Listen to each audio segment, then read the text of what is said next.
And hi and welcome. This is Michigan's AutoTalk Podcast, and this is episode number 76. We remind you every episode of Michigan's AutoTalk Podcast is all about celebrating the automobile, everything automotive. We're also about helping and supporting you, car and truck owners across our great state of Michigan, birthplace of everything automotive. And don't forget, we are everywhere you listen to podcasts, including our home on the iHeartRadio app and iHeartRadio podcast, as well as Spotify, Apple Podcasts, Google Podcasts, you name it, we're there. And we welcome you to episode 76. This is our first show post-Detroit Auto Show. We come to you live, well, at least a new episode every Thursday. And we got the band back together. Co-hosts Al Schwinkendorf and John Puhek are here. I used to talk on the radio for a living a long time ago. It's pretty funny.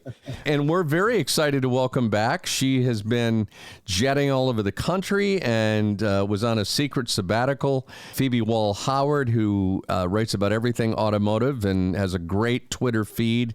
And if you're not following her, you should be following her on Twitter. And, well, just what else can I say? Phoebe Said is how you follow her on Twitter. And Al and John, I sent you the story she wrote, which she's written another one of these stories that went viral. By the way, Phoebe, what was the last one you wrote that we had you on the podcast that went crazy viral?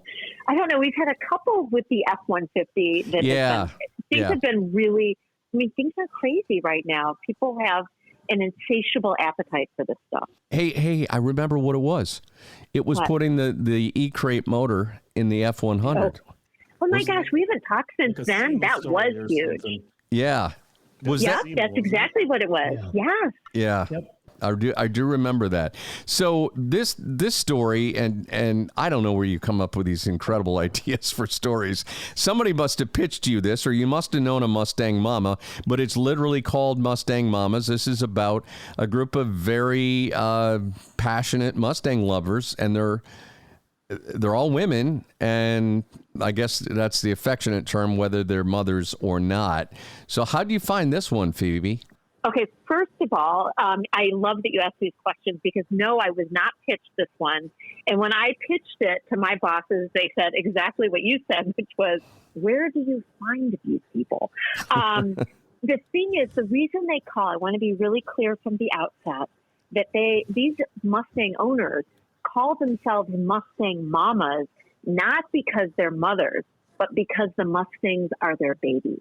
That these are people who view, like, they may have sons and daughters, but as passionate a car junkie as you have ever known, these are women who have owned half a dozen or a dozen Mustangs. It's all they drive. It's all they want for Christmas or their birthday. It's all their memories. So I was actually, I spent a lot of time monitoring discussions and criticisms and interesting things on social media.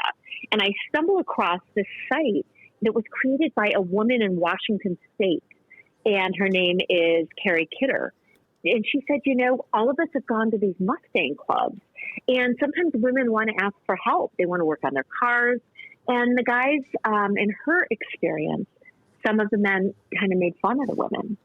And she wanted more women working on, wrenching their cars and feeling really good about it. What was interesting is the women on the West Coast, some of them hadn't worked with their mothers and fathers in garages, and a lot of women in the Deep South and the Midwest told stories of sitting in the garage as a 2-year-old, 3-year-old, 5-year-old little girl. And, their moms and dads would ask them for certain tools. And that's how they learned everything. Wow. I love it. I'm waiting for our first female mechanic at Verberg's. I can't wait to shake up the shop. Well, I have to tell you, the other thing that I learned is these are women.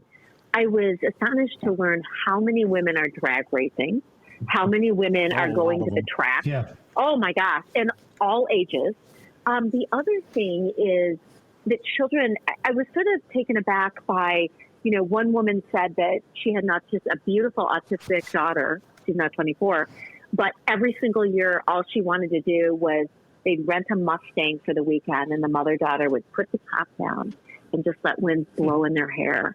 And every year, like that's the birthday memory, is driving for hours in the Mustang over 3 days. Which, by the way, if you have to pick a cool birthday memory growing up, I'm not sure you can beat that one. No. Not at all. And that's an interesting thing. Al's longing for hiring a woman automotive technician, but listen, the stigma is not there anymore. And I guess maybe they, you and me, Al, we've been around a little bit longer than Mr. Puhek. Definitely was more of a rarity then. Do you remember that, getting into the business at all? Yeah. There were no women anywhere. Yeah, so they weren't even service riders. And well, I mean, you look now, and you've got the Force girls, and you're knocking stuff out. So there is no.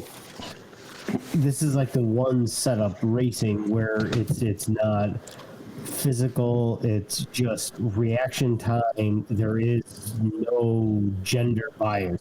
Yeah. Okay, wait, I have to share something. At the shop. Go ahead, Phoebe. Oh, no, I was going to share something on women and mechanics. So I don't know if you know about this. Jim Farley started a podcast. He did just 7 episodes.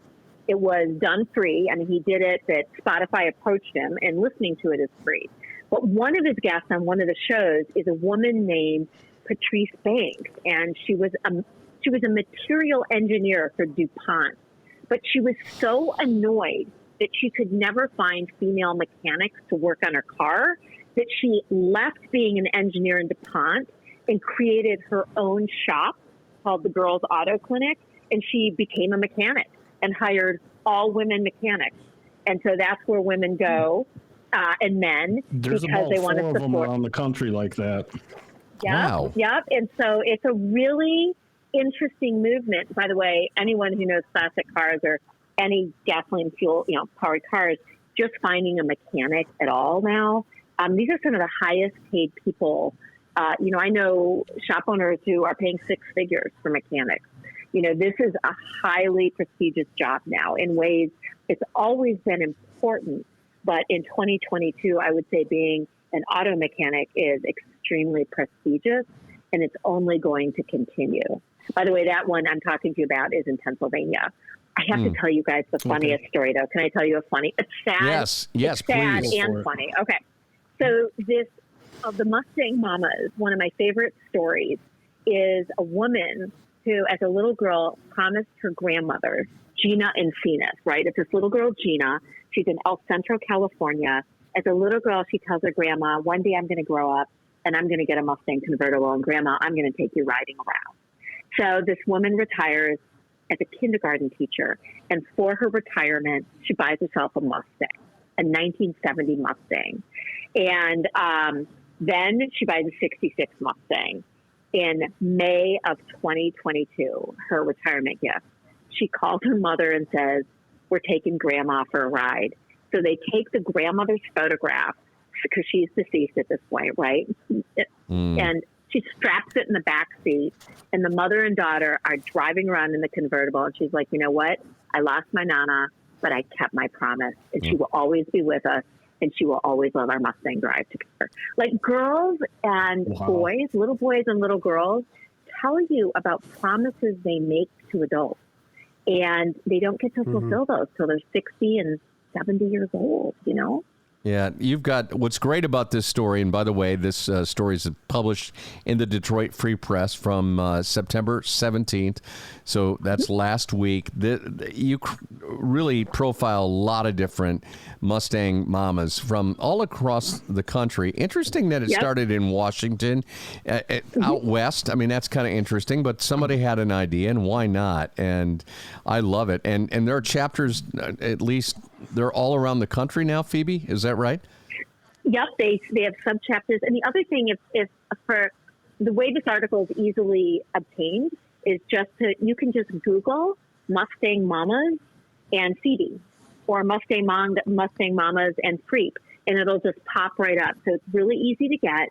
And they have thousands of members. And the other thing is, when this story ran, I had a call from Terry, and she said all over the country, a ton more people joined from Maryland, California, Michigan, Florida, Delaware. She said, it's incredible.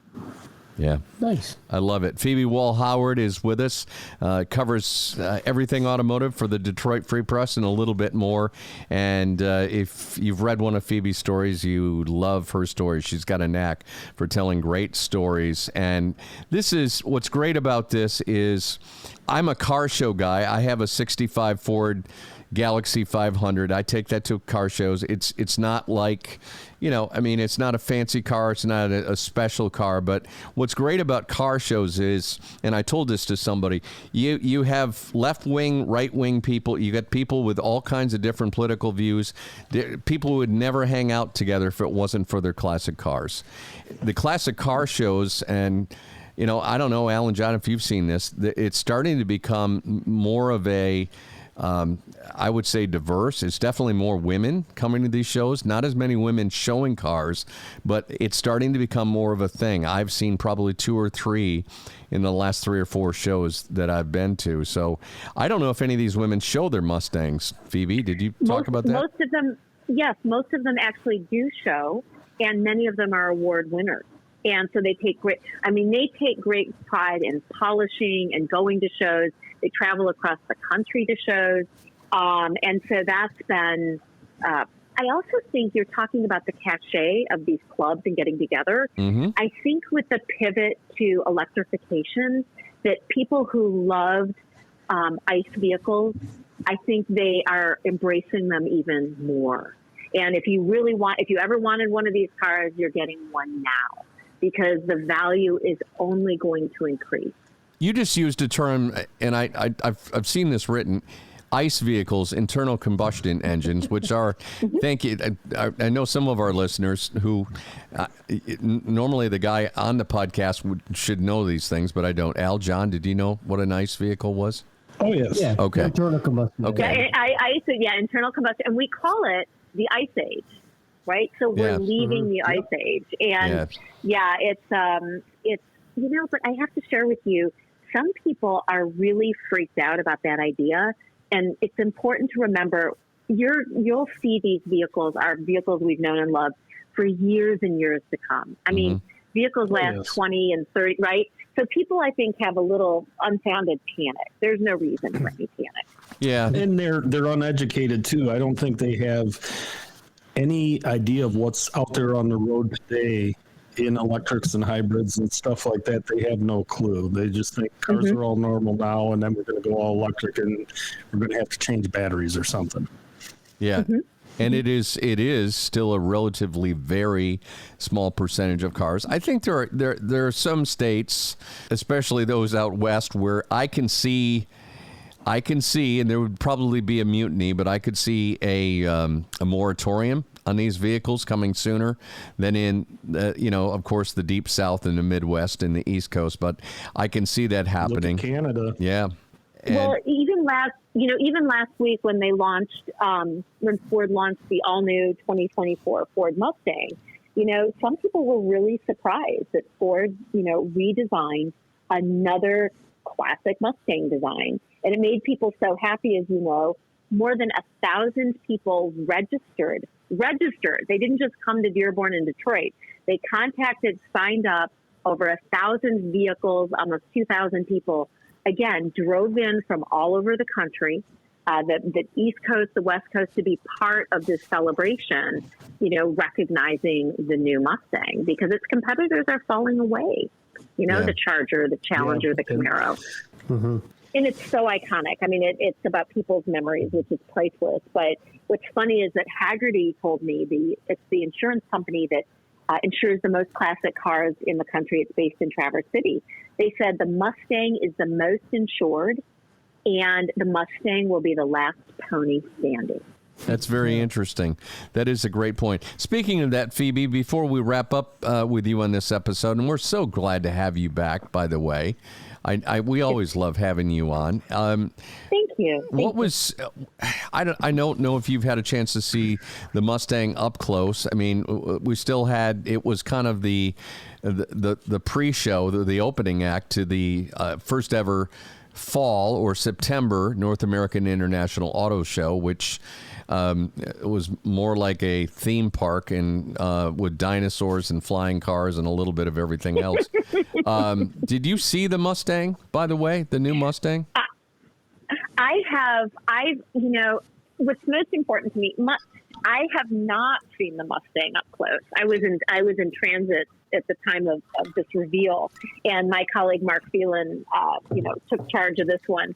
But the description to me, when I talked to the engineers, it was fascinating that they said this one was driven by millennials in terms of design and how they wanted the exterior is such a sleek, line-driven in ways that all previous cars are not. There's different lines and angles. But, of course, the interior is much more like a video game. And so you can do different entry codes to drive different kinds of Mustangs. I mean, that's how the technology is. It can make different sounds. You can put in different years. It's kind of a whole new era. Yeah, and there's some minor styling changes. I think what is obviously pretty clear here is drifting. Is a big thing for a lot of not only millennials. I would say Gen Z more than millennials. That's a huge thing, and where you can get a car that right off the lot if Dad will buy you one, because there's not a lot of people are going to afford one of these. You got a little bit of a race car right there, and there's already talk of an aftermarket. I don't know if Al and John, you saw this. It's basically, it looks like it's an add-on supercharger to take it up to 1,000 horsepower. Of course, somebody's going to have 1,000 horsepower Mustang, but people like Roush work on those before the cars even the prototypes are made. Yeah, and what's up hot with Ford, and they do that. What's apparent in this Mustang, when you get inside, big screens not only right in front of the driver, but of course the big infotainment screen that we've all come to know now as a regular part of the car interior. Not nearly as big as the ones you see in some trucks and the Teslas, but kind of weird to see that inside the classic look of a Mustang. And I'll still take a 60s or 70s Mustang any day, thank you. I don't know. Do you have a favorite year, Phoebe? Well, I like all the early Mustangs. I like the originals, and our family had. We had a 1959 Mustang, and then of course we've had GTs in our family, and that's something we've loved. But I just wonder, when Ford has done studies and tracked sales early on, that the truck owners love big screens. If you give them a big screen, small screen option, they always go with the big screens. But how do you guys feel about having a screen in your vehicle? I do not like it at all. I love it. I think it's great. And if you look at the new Toyotas, where the rear view mirror is a screen, that's, I'm sick of old cars. I hate the nostalgia. The ones we got now are awesome, and I love them. The only thing I can say is when everything is tied into that one screen, when it goes, you're done. Yeah. I would rather have a small doomsday, dude, or something in my rear view mirror, but I still have a push button for my radio or my AC or what have you. But when everything is tied into one big computer, it's like, well, when that goes, you're done. You got a mixed bag on the screens. I love that, though. That's what makes it. I mean, that's what makes the show so great. Is just different opinions. I can say that. Exactly. I've had passengers get into in new vehicles and say, the big screens just wait for some drunk friend to pull it apart. Yeah, that's a great point. When you're driving, sit back, don't play with anything. So, yeah, I can see that happening 30 years ago. I get that image out of my head every time. That's right. So, but the like I said, it's here and it's growing. Now, one thing, obviously Toyota and Honda, especially Toyota, is taking great care very intentionally to go slowly in the technology. They've been very public about they're definitely adapting, but they don't take everything all at once. They're not interested in being the early adopters on some of it. They want to prove it out and see how others are doing. So it's a whole new era, and it's fun to talk about it with you guys. Yeah, just, and a final thought on the Mustang and the Mustang Mamas. There's definitely a thing about a Mustang, I think, that makes it more attractive to women.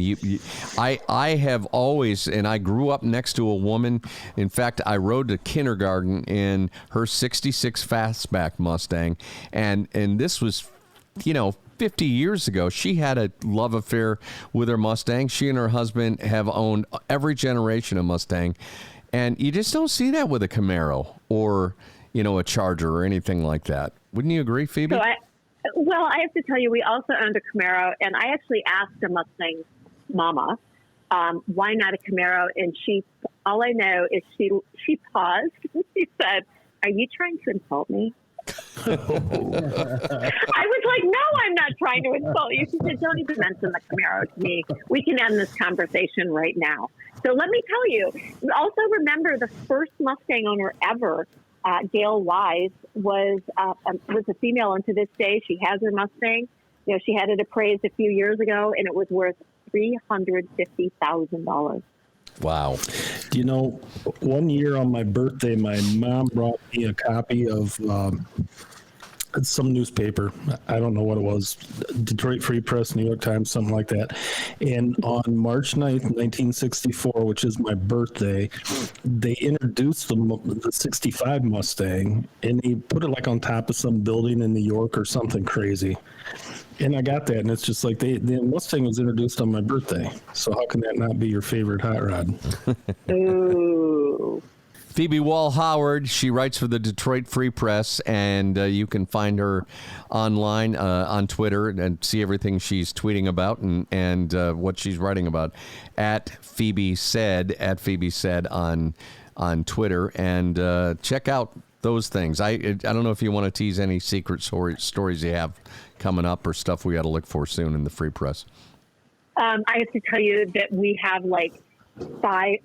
so many good things coming up in these coming days. So just stay tuned and go to freak.com. You can always find stuff there if you punch in Ford.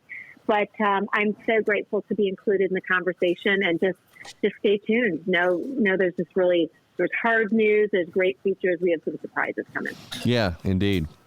Al, John, anything else you want to share with Phoebe? No, just we love having you on, and we need to do this more often. Appreciate it. Thank you. Thank you so much. Phoebe, have a great night, and stay grounded for a while. You're flying around the country too much, all right? Stay grounded. Just chill, all right? I'm going to try. You'll have a good time now. All right, you too. Thank you.